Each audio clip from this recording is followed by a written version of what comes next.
Hello' students, welcome to সেৱা পাঠশালা। তোমালোকৰ ত্ৰিকোণমিতিৰ চেপ্টাৰটোৰ কাৰণে এই তালিকাখন খুব এটা ইম্পৰ্টেণ্ট তালিকা, আৰু এই তালিকাখনৰ পৰা তোমালোকৰ ক'ব গ'লে ত্ৰিকোণমিতিৰ বেছিভাগ অংকই এই তালিকাখনৰ লগত কি ওতঃপ্ৰোতভাৱে জড়িত হৈ আছে। তোমালোকে চাইন কেতিয়াবা আহিব 30, কেতিয়াবা আহিব 1045ৰ মান কিমান, হয় নে নহয়? গতিকে এই যিটো টেবুল আছে, এই টেবুলটো তোমালোকৰ চকুৰ আগত থাকিব লাগিব, একেবাৰে মানে দেখাৰ লগে লগে যদি তোমালোকৰ মানটো মনত আহি।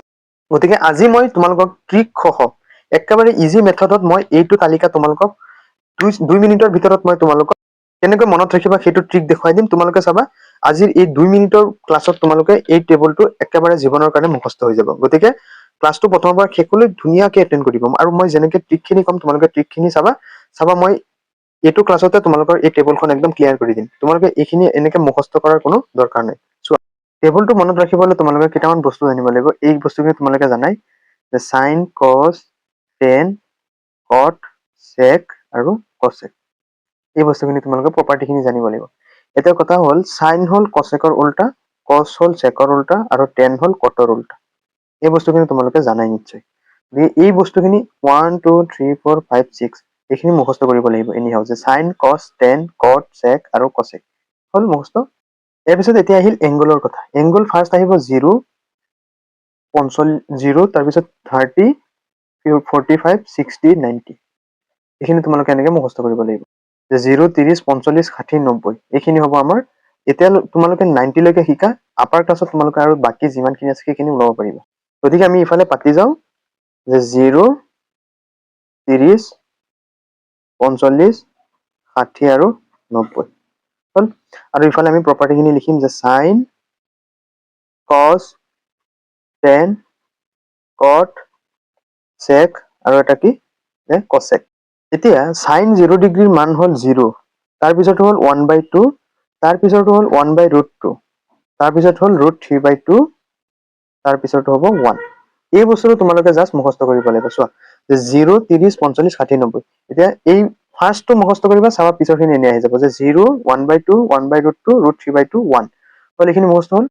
এতিয়া কি কৰিবা, কছৰ ক্ষেত্ৰত এই বস্তুটো জাষ্ট ইফালে আনি এনেকে বহাই গৈ থাকিবা, যে 90টো ইফালে 1 আহিব, তাৰপিছত কি আহিব √3/2, তাৰপিছত কি আহিব 1/√2, তাৰপিছত 1/2, তাৰপিছত 0। তোমালোকৰ কিতাপত এই প্ৰপাৰ্টিখিনি উল্টা পুল্টাকে আছে, সেইটো কাৰণে কিতাপৰ চাৰ্টটো দেখি তোমালোকে যদি মুখস্থ কৰিব বা মনত ৰাখিব ট্ৰাই কৰা, মনত নাথাকে। গতিকে মই যিটো টেবুল দিছো, এই টেবুলটো তোমালোকে মুখস্থ কৰিবা, চাবা এনেই মনত থাকিব। আকৌ চোৱা, সাইন 0 ডিগ্ৰী মান 0, তাৰপিছত 1/2, 1/√2, তাৰপিছত √3/2, 1।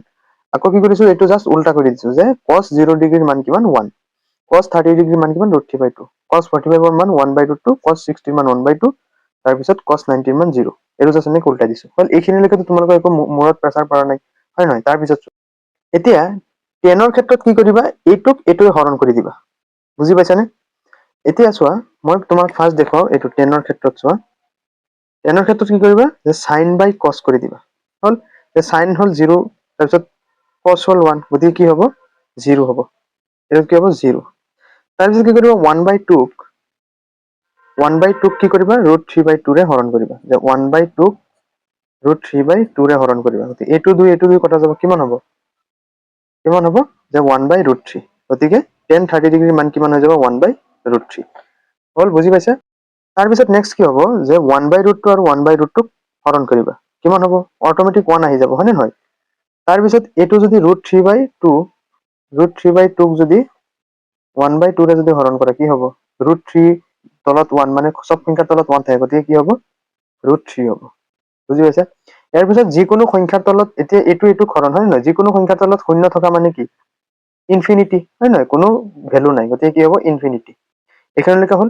এতিয়া আকৌ কি কৰিবা, আগৰটো যেনেকে কৰিছিলো, সাইনৰ পিছত কস যেনেকে কৰিছিলো, যে ইফালৰ এনেকে মান লাষ্টৰ খিনি ফাৰ্ষ্টত বহালো, তাৰপিছত ইয়াতে এনেকে বহাইছিলো।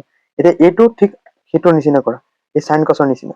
এইটো কি কৰিবা, ফাৰ্ষ্ট কট 0 মান হ'ব ইনফিনিটি, তাৰপিছত cos 30 মান হ'ব √3, তাৰপিছত কি হ'ব 1, তাৰপিছত 1/√3, তাৰপিছত কিমান হ'ব 0। এইখিনিলৈকে হ'ল। বুজি পাইছে? এতিয়া চোৱা, মই তোমালোকক দেখুৱাইছিলো যে সেকটো কাৰ উল্টা, যে কছৰ উল্টা। এই সেকটো এই কছৰ উল্টা, হয় নে নহয়? চোৱা, গতিকে আমি কি কৰি দিম, উল্টাই দিম। 1ক যদি উল্টাই দিয়া কি হ'ব, 1 হ'ব, হয় নহয়? কাৰণ চব সংখ্যাৰ তলত কি আছে, 1। এতিয়া 2/√3ক যদি উল্টাই দিয়া কি হ'ব, √3/2 যদি উল্টাই দিয়া কি হ'ব 2/√3 হ'ব এটো বুজি পাইছা তাৰ পিছত চোৱা 1/√2 আছে 1/√2 যদি উল্টাই দিয়া কি হ'ব √2 হ'ব হয় নহয় তাৰ পিছতো কি হ'ব 2 হ'ব তাৰ পিছতো কি হ'ব এটো 0 ৰ তলত কি আছে 1 আছে এটো যদি আমি উল্টাই দিও কি হৈ যাব ইনফিনিটি হৈ যাব কাৰণ সব সংখ্যাৰ যেটো সংখ্যাৰ তলত 0 থাকে এটো কি হয় ইনফিনিটি হয় এখানলৈকে হল এতিয়া আকৌ কি কৰিম এই যেটো ইনফিনিটি আছে হয় নহয় এই ইনফিনিটিটো কি ঠিক আগৰ দৰে এটোৰ দৰে এনেকে উল্টা উল্টা লিখি থাকিম জাস্ট গতিকে এটো √ইনফিনিটি তাৰ পিছত 2 তাৰ পিছত √2 আহিব তাৰ পিছত 2/√3 তাৰ পিছত 1 বুজি পাইছা গতিকে এই টেবুলটো তোমালোকে এটো প্ৰকাৰে তোমালোকে 2 মিনিটত মনত ৰাখিব পাৰা আকৌ চোৱা ইয়াতে মুখস্থ কৰাৰ একো নাই যে 0 হলে 0 1/2 1/2 2 3/2 1 হয় নহয় তাৰপিছত আকৌ উল্টাই দিলো বুজি পাইছা না বস্তুটো তাৰপিছত 10 ৰ ক্ষেত্ৰত কি কৰিছো আকৌ 10 ৰ ক্ষেত্ৰত আকৌ